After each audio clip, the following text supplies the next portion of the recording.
الحمدللہ والصلاة والسلام علی رسول اللہ وعلی آلہ وصحبہ اجمعین، اما بعد، اعوذ باللہ من الشیطان الرجیم، بسم اللہ الرحمن الرحیم۔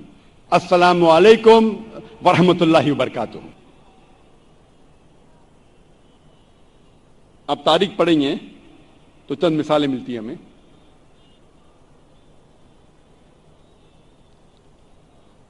ہمیں مثال ملتی ہے علامہ اقبال کی والدہ کے بارے میں۔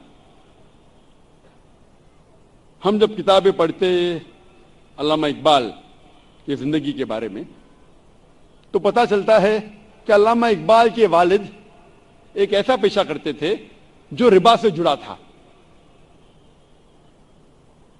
جو سود سے جڑا تھا، اور علامہ اقبال کی والدہ اسے بالکل پسند نہیں کرتی تھی۔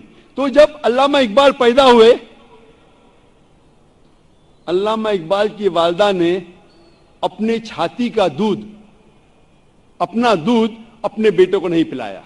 وہ چاہتی تھی کہ میرے بیٹے کے جسم میں ایک بوند بھی حرام کمائی نہیں جائے۔ تو علامہ اقبال کی والدہ نے کیا کیا؟ اپنے زیورات بیچے جو خود کے تھے، الحمدللہ حلال کمائی کے تھے، زیورات کو بیچ کے ایک بکری خریدی اور اس بکری کے دودھ سے پرورش کی علامہ اقبال کی۔ اللہ نے پھر ان کے شوہر کو ہدایت دی اور وہ بھی سیدھے راستے پہ آ گئے، اور پھر اللہ نے ایسا شخص، علامہ اقبال جیسا شخص بنایا۔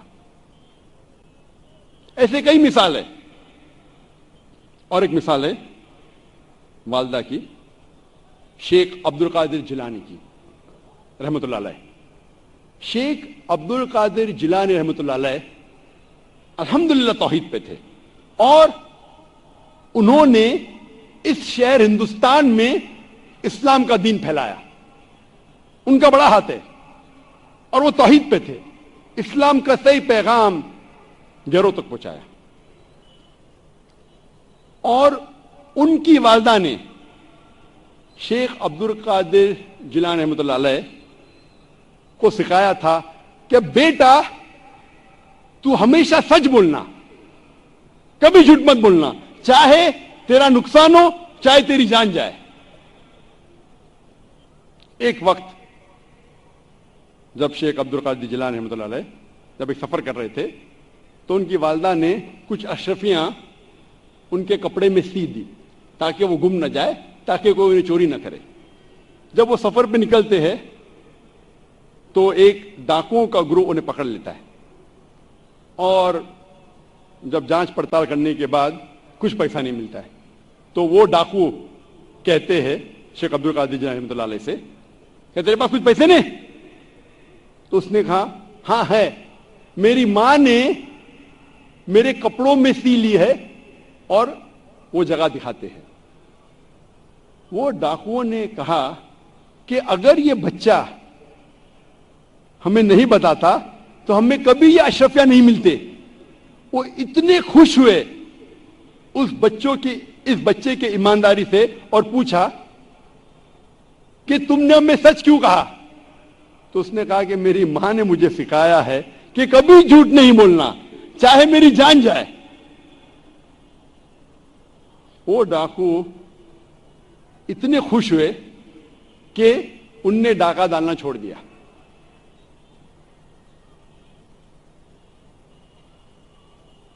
ایسے کئی مثال ملتے ہیں۔ جب تاریخ پڑھتے ہیں ہمیں مثال ملتی ہے تاریخ پڑھنے کے بعد۔ امام شافعی رحمۃ اللہ علیہ کی والدہ وہ یمنی تھی، اور ان کے والد قریش تھے، اور بچپن میں ہی ان کے والد کا انتقال ہو جاتا ہے۔ تو ان کی والدہ جدوجہد کرتی ہے اور امام شافعی رحمۃ اللہ علیہ کی پرورش کرتی ہے، اور ان کی خواہش تھی کہ میرا بیٹا علماء کے درمیان اپنا بچپن گزارے، اسی لیے سارا انتظام کرتی ہے اور امام شافعی رحمۃ اللہ علیہ کو مکہ بھیجتی ہے علماء کے درمیان جینے کے لیے۔ تو بچپن سے امام شافعی رحمۃ اللہ علیہ علماء کے درمیان اس کی پرورش ہوتی ہے. اور اللہ سبحانہ و تعالی ایسے ایک امام کو کھڑا کرتے ہیں, امام شافعی رحمۃ اللہ علیہ. قربانی تھی, پلاننگ تھی اس کی والدہ کی, مستقبل سوچا ان کے والدہ نے. میں اور ایک مثال دوں گا, امام بخاری کی رحمۃ اللہ علیہ. امام بخاری کی والدہ کا بڑا ہاتھ ہے امام بخاری کی پرورش کرنے کے لیے رحمۃ اللہ علیہ. اور سب جانتے تھے کہ بچپن سے ہی امام بخاری رحمۃ اللہ علیہ کی یادداشت بہت بہترین تھی, بہت پختہ تھی. لیکن افسوس کی بات ہے کہ بچپن میں ہی وہ اپنی آنکھ کی روشنی کھو دیتے ہیں. آنکھ کی روشنی کھونے کے بعد اس وقت کے سب سے بہترین ڈاکٹر کو دکھانے کے باوجود ان کی آنکھ کی روشنی نہیں آتی. اس کے بعد امام بخاری رحمۃ اللہ علیہ کی والدہ روز لگاتار اپنے رب, اپنے خالق اللہ سبحانہ و تعالی سے دعا کرتی ہے کہ میری بیٹی کی روشنی لوٹا دے.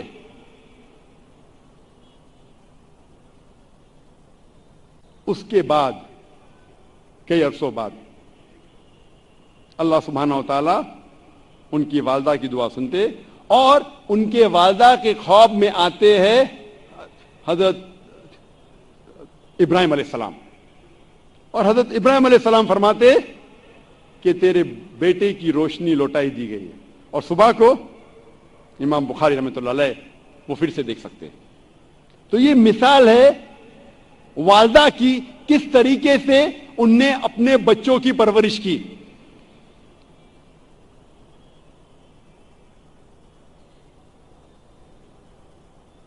میں اور ایک مثال دوں گا.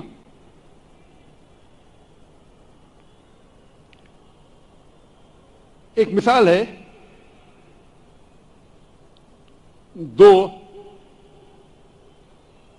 دو لوگ تھے جو آپس میں بہت محبت کرتے تھے, فاروق اور صالحہ. اور فاروق اور صالحہ آپس میں محبت کرتے تھے. ان نے شادی کی. شادی کے 3 مہینے بعد جہاد کا اعلان ہوتا ہے اور فاروق جاتے ہیں جہاد پر.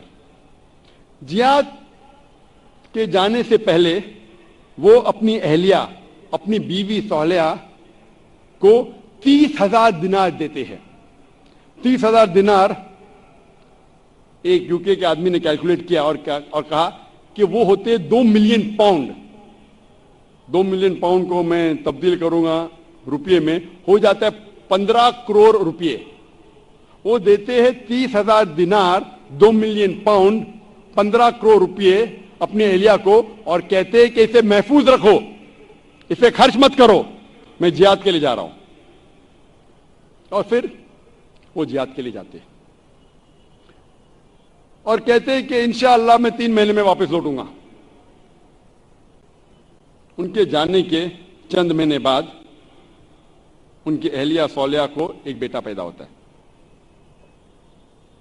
1 سال گزرنے کے بعد ان کے شوہر واپس نہیں آتے. 2 سال گزرنے کے بعد واپس نہیں آتے. 2.5 سال بعد ایک شخص آ کے کہتا ہے صالحہ سے کہ میں نے تمہارے شوہر فاروق کو دیکھا کہ وہ گر گئے اور وہ گھائل ہو گئے. پھر چند سال گزرتے ہیں, پھر بھی فاروق واپس نہیں آتے. تو اس کی اہلیہ سمجھتی ہے کہ میرے شوہر کا انتقال ہو گیا. لیکن 30 سال بعد فاروق واپس مدینہ لوٹتے ہیں اور ان کی خواہش تھی کہ میں میری اہلیہ سے ملوں. لیکن وہ بہت پرہیزگار تھے. مدینہ میں آنے کے ساتھ سب سے پہلے جاتے مسجد میں نماز پڑھنے کے لیے. نماز پڑھنے کے بعد وہ دیکھتے ہیں کہ کئی علماء آپس میں علم کے بارے میں گفتگو کر رہے ہیں, اور ان میں سے ایک نوجوان, تقریباً 30 سال کا نوجوان, جس کا نام تھا شیخ عبد الرحمان, وہ سب سے بہترین عالم تھا. وہ اس سے کافی متاثر ہوتے.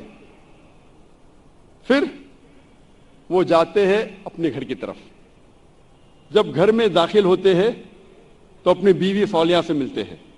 وہ دونوں خوشی کے مارے رو پڑتے ہیں. اس کے بعد فاروق پوچھتا ہے کہ میرے 30,000 دینار تو محفوظ ہے نا, آپ نے اسے خرچ نہیں کیے؟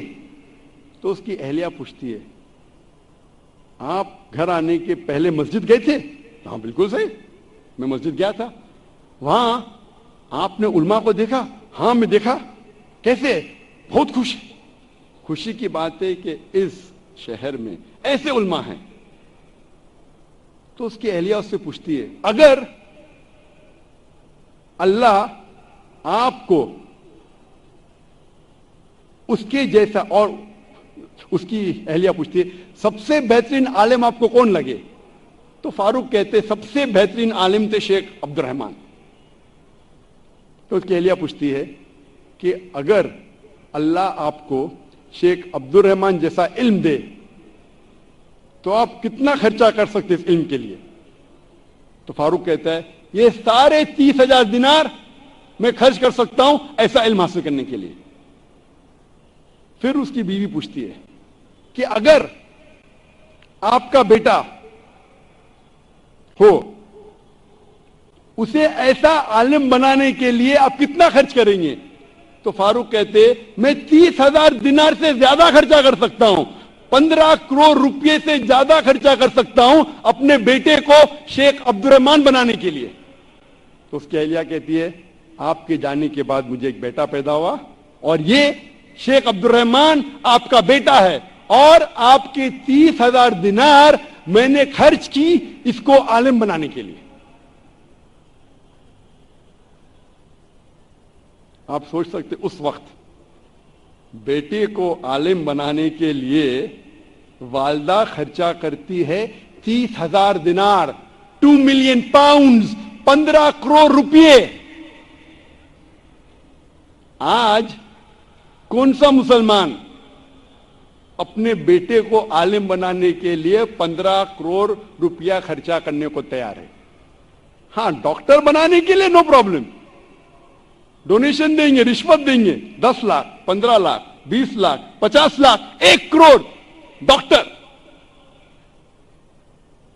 امریکہ بھیجنے کے لیے میرا بیٹا امریکہ میں پڑھ رہا ہے, 2 کروڑ خرچہ کریں گے, 3 کروڑ خرچہ کریں گے. کیوں؟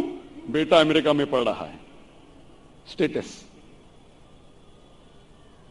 میں یہ جاننا چاہتا ہوں کہ کتنے مسلمان اپنے بیٹے کو عالم بنانے کے لیے 15 کروڑ خرچہ کریں گے؟ گنتی کے آپ کو ملیں گے انگلیوں پہ. ہے الحمدللہ آج بھی ہمارے معاشرے میں ایسے مسلمان ہیں, لیکن بہت کم, انگلیوں پہ گن سکتے, بہت کم, لیکن ہے الحمدللہ. وآخر الدعوانا الحمدللہ رب العالمین.